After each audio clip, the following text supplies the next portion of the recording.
Hello students, today we will study about the sexual reproduction. Sexual reproduction is exhibits by the higher plants and animals. All the higher plants like the gymnosperm, angiosperm plants हैं वो sexual reproduction से अपने offsprings produce करते हैं. Similarly, animal also, all the higher animals they also reproduce by the sexual reproduction. Right? What is the requirement for the sexual reproduction? जैसे कि हम लोगों ने asexual reproduction में देखा था कि single individual is capable of producing its own kind. But in sexual reproduction, two individuals are required. One is male individual and another is female individual. Okay? Male produces male gamete. This is the symbol of male. ये इसको mail को हम इस तरह से show करते हैं और female produces the female gamete. Okay, in the male individual male reproductive organ present that is the testis, और फीमेल में female reproductive organ ovary is present and these organs are having capacity to produce in male gamete or female में female gamete. Okay, when these two types of gamete they fuse together, जब ये आपस में fuse करेंगे they make the zygote. Zygote further develops into the embryo. zygote बाद में embryo में develop होता है and embryo further develops into the complete organism. So sexual reproduction के लिए male और female individual animals का होना ज़रूरी है because male और female individuals they are having the male and female reproductive organs, testes and ovary respectively. और इन organs में मेल और फीमेल गैमीट बनते हैं. जब ये मेल और फीमेल गैमीट फ्यूज़ होते हैं तो वो जाइगोट बनाते हैं and zygote further develops into the embryo and embryo develops into the whole complete organism. Okay, sometimes we see that these both the male and female reproductive organs are present in single individual. Such kind of the animals are known as hermaphrodite. Hermaphrodite means the male and female reproductive organs present in the single individual animal. They are also known as monoecious or the bisexual animal. Example, earthworm. Okay, earthworm में आपने देखा होगा कि एक ही animal है और उसमें both the testis and ovary present. एक ही इंडिविजुअल एनिमल में टेस्टिस और ओवरी दोनों प्रेजेंट होते हैं. तो इस तरह के एनिमल्स जिसमें only one animal one individual organism has both the male and female reproductive organs, they are known as the hermaphrodite animals और उनको मोनोशियस या बायसेक्सुअल भी बोला जाता है. On the other hand, most of the animals, male individual is a separate and female individual is a separate organism. दोनों अलग अलग हैं तो उनको हम बोलते हैं dioecious और the unisexual. जैसे कि ह्यूमन बींग्स. ओके, उसमें मेल अलग इंडिविजुअल होगा और फीमेल अलग इंडिविजुअल होगा. Sometimes we can recognize the male and female individual on the external features as well. तो उसको बोलते हैं sexual dimorphism. ठीक है, जैसे कि कॉकरोच को भी कौन सा मेल कॉकरोच है और कौन सा फीमेल कॉकरोच है ये हम उसके एक्सटर्नल फीचर्स से भी पहचान सकते हैं.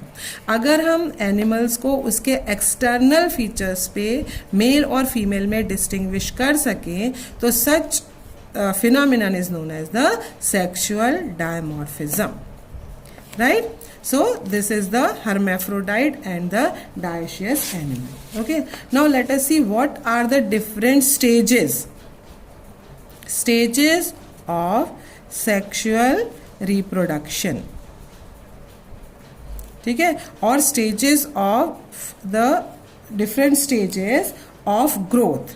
Okay, different stages of growth of the organism.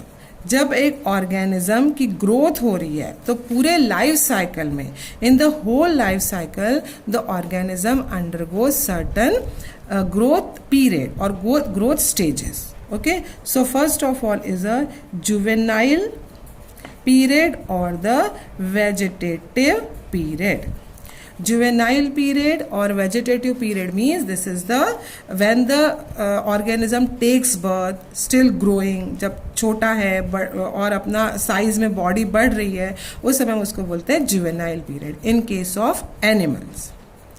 In case of plants, we call it the vegetative phase. Vegetative phase means when the plants, they are having only the root, shoot and leaves. Plants do not have flower. अभी flower नहीं आए हैं और plants में सिर्फ root, shoot और leaves हैं. Plant size में बड़ा हो रहा है, सारे सेल्स बड़े हो रहे हैं, दे अटेन द मेच्योरिटी, तो उसको बोलते हैं vegetative phase in case of plants.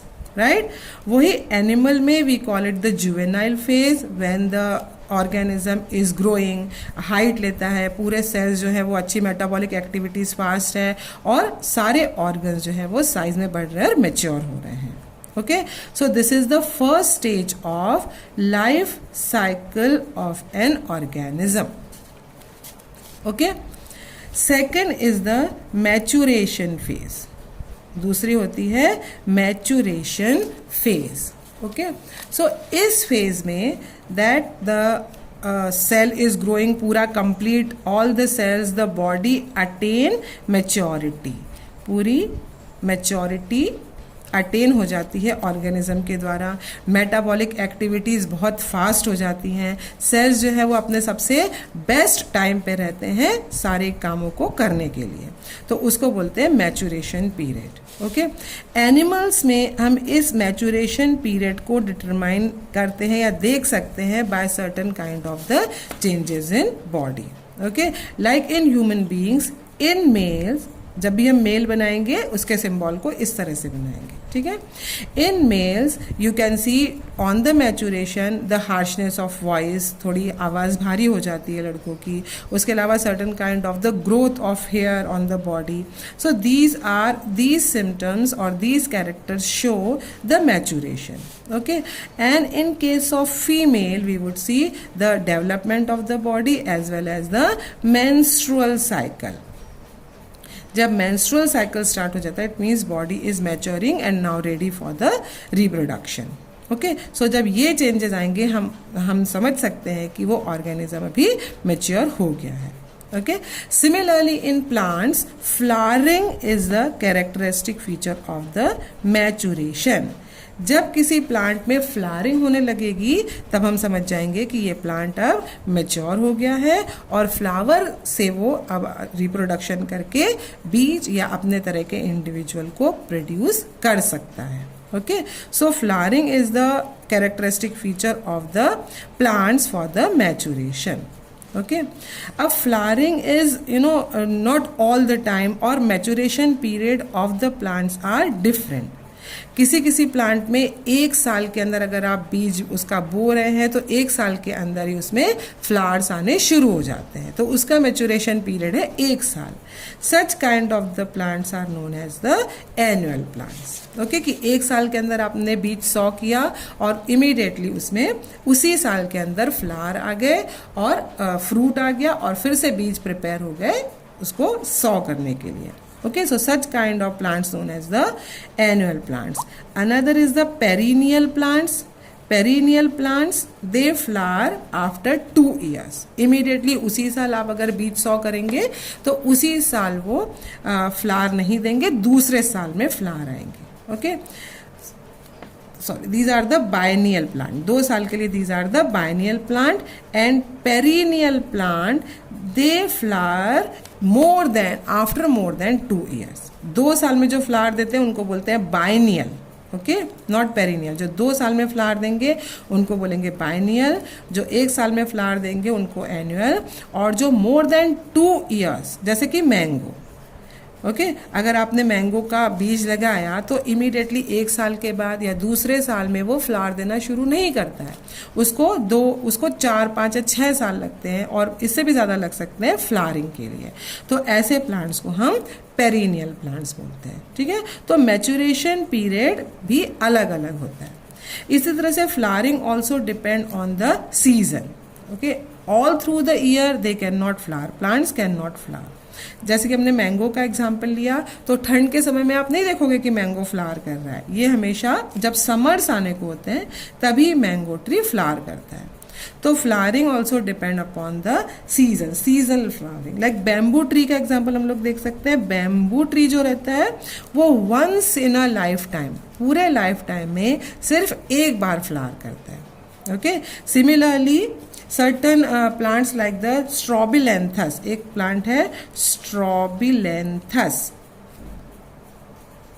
ये प्लांट जो है ये सिर्फ 12 साल में एक बार, after 12 years, this kind of the plant after 12 years this kind of the plant it gives the flower। so इसकी फ्लावरिंग, इसका मैच्योरेशन जो है वो 12 साल के बाद होता है, तब जाके ये फ्लावर देता है, ओके क्योंकि जो फ्लावरिंग है या मैच्योरेशन है एनिमल्स में वो डिपेंड करेगा हार्मोन्स के ऊपर, hormones as well as the environmental conditions, okay। so how any organism from the juvenile period it is coming to the maturation period, it depends on the hormones as well as the environmental conditions, okay। जैसे हमने यहाँ देखा कि जब गर्मियाँ आने को होती हैं तभी उसके हार्मोन्स जो रहते हैं वो एक्टिवेट हो पाएंगे, इफेक्टिव हो पाएंगे, और तभी वो हार्मोन्स जो है वो फ्लावरिंग के लिए प्लांट को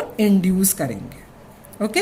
सो मैच्योरेशन, मैच्योरिटी कैसे आएगी, ये किस पे डिपेंड करेगा, इसको रेगुलेट, कंट्रोल, कोऑर्डिनेट कौन करेगा, hormones as well as the environmental conditions, okay. Similarly जैसे मेंस्ट्रुअल साइकिल होता है वो हमें पता है कि एवरी 28 डेज या 30 डेज के बाद ओवा प्रोड्यूस करता है फीमेल बॉडी, ओवरी, और उसे मेंस्ट्रुअल साइकिल बोलते हैं, ठीक है। ये भी हार्मोनल है। Similarly the non primates means जैसे cow, deer, okay, cat, their cycle is known as oestrus cycle because they do not have such kind of the cycle after every 28 days or 30 days। उनका breeding season जिसको हम बोलते हैं ना वो seasonal होता है, that is the seasonal, okay. Because season के हिसाब से उनके हार्मोन एक्टिवेटेड होते हैं और सीजन के हिसाब से they produce the egg, understood. तो you might have understood now कि जो स्टेजेस होती हैं पूरी लाइफ साइकिल की ग्रोथ के ड्यूरेशन में, उस समय पहले जुवेनाइल पीरियड है, जुवेनाइल हम बोलेंगे एनिमल के केस में, वेजिटेटिव हम बोलेंगे प्लांट्स के केस में, ओके। वो बचपन है या बिल्कुल प्लांट्स की छोटे उम्र की ग्रोथ है, और उसके बाद आता है maturation period, okay. Third is the old age और the senescence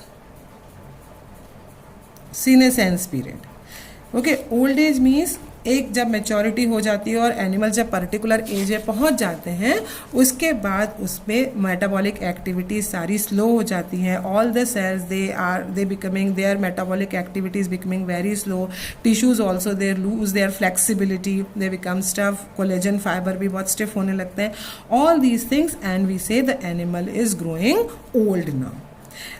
In this age the animal also lose their reproductive capacity। उस समय the ovary would not produce the ova anymore और उसको हम बोलते हैं menopause, okay। Similarly plants also उनकी जो old age होगी it is known as the senescence, okay। यहाँ पर भी the metabolic activities बहुत slow होने लगेंगी and the leaves become yellow and they start shedding off, वो leaves वगैरह गिरना शुरू हो जाते हैं। उसके बाद एनिमल विल डाई, उसके बाद होती है death.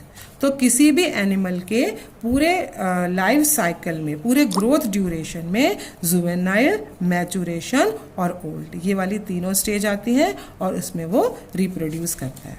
Okay, now let us see what are the different events during the sexual reproduction. Events during sexual reproduction, कौन से events होते हैं? Okay, so first is the pre-fertilization event. Second आता है fertilization event और थर्ड है post fertilization event. Okay, so fertilization means what? As I told you earlier, fusion of male and female gamete, उसको बोलते हैं हम fertilization. जब male gamete और female gamete fuse होते हैं, ठीक है. Male gamete means in case of animal sperm and in female ova, जब वो फ्यूज होते हैं. सिमिलरली प्लांट्स में पोलन ग्रेन और एग सेल जब वो फ्यूज होते हैं तब वो बनाते हैं जाइगोट. दोनों हैप्लॉइड सेल हैं और वो बनाती है डिप्लॉइड जाइगोट, जो बाद में एम्ब्रियो में and further it develops into the complete organism. Okay, तो उसे बोलते हैं fertilisation. Fusion of male and female gamete and forms the zygote. पर उसके पहले क्या है? उसके पहले जाइगोट के बनने से पहले इन गैमेट्स का बनना ज़रूरी है, क्योंकि गैमेट्स भी हम देख रहे हैं एन है, हैप्लॉइड सेल है. So formation of gamete. Pre fertilisation में हम सब ये पढ़ेंगे कि गैमेट कैसे बनते हैं, how the gametes form. This we study in the fertilisation, pre fertilisation event, how the gametes form. Okay, as I told you that in the plants pollen grains are gamete. So how the pollen grains are reaching from the androecium to gynoecium means the pollination. So these things, the gamete formation, the microsporogenesis, the megasporogenesis, in general we say the gametogenesis, ये सब कैसे होता है ये हम पढ़ेंगे pre fertilisation event में. और पॉलिनेशन, कि कैसे पोलन ग्रेन्स एजेंट्स के थ्रू या किस तरह से क्या क्या उनके अंदर मॉडिफिकेशन होने चाहिए, क्या क्या कैरेक्टर्स होने चाहिए पोलन ग्रेन में, so that they can reach from the androecium to gynoecium. ठीक.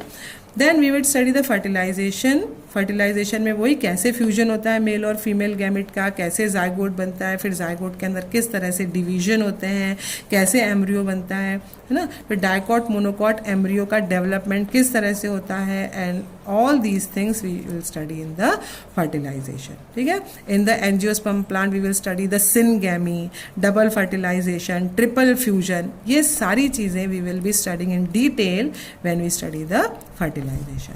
पोस्ट फर्टिलाइजेशन इवेंट में हम पढ़ेंगे डेवलपमेंट ऑफ एम्ब्रियो, एम्ब्रियोलॉजी और एम्ब्रियोजेनेसिस, डेवलपमेंट ऑफ एम्ब्रियो. ठीक है. बिकॉज एम्ब्रियो तो बन गया, एम्ब्रियो मीन्स द ये जाइगोट मतलब सिंगल सेल है, सिंगल सेल. ओके, और embryo means the bunch of cell. ठीक. लेकिन इन सेल्स के अंदर क्या होना है, इन सेल्स के अंदर डिवीजन ऑफ लेबर होना है. अगर ये एनिमल है तो इन्हीं सेल से ट्रिप्लोब्लास्टिक होगा एम्ब्रियो, और इन्हीं जर्म सेल से डिफरेंट बॉडी ऑर्गन्स और ऑर्गन सिस्टम बनेंगे. ठीक है. बिकॉज जो हायर एनिमल्स हैं उनके अंदर ऑर्गन सिस्टम काइंड का बॉडी ऑर्गेनाइजेशन होता है, तो सारे ऑर्गन सिस्टम्स बनने हैं. तो कैसे डिवीजन ऑफ लेबर होगा और कैसे कौन सी लेयर कौन से सिस्टम बनाएगी, ये सारी चीज़ें हम पढ़ेंगे पोस्ट फर्टिलाइजेशन इवेंट में. ओके. या अगर ये प्लांट है, प्लांट का एम्ब्रियो है, तब भी इसमें डिवीजन ऑफ लेबर होना पड़ेगा कि सारे सेल्स जो है वो कैसे पैरन कायमा, कॉलन कायमा और स्क्लेरन कायमा, जाइलम सेल, फ्लोएम सेल किस तरह से बनाएंगे, so that it would completely develop into the new organism. Okay, so all these things we shall study in the post fertilization event. So all these three stages will be clear to you when we study the sexual reproduction in plant and sexual reproduction in animals. Okay, thank you.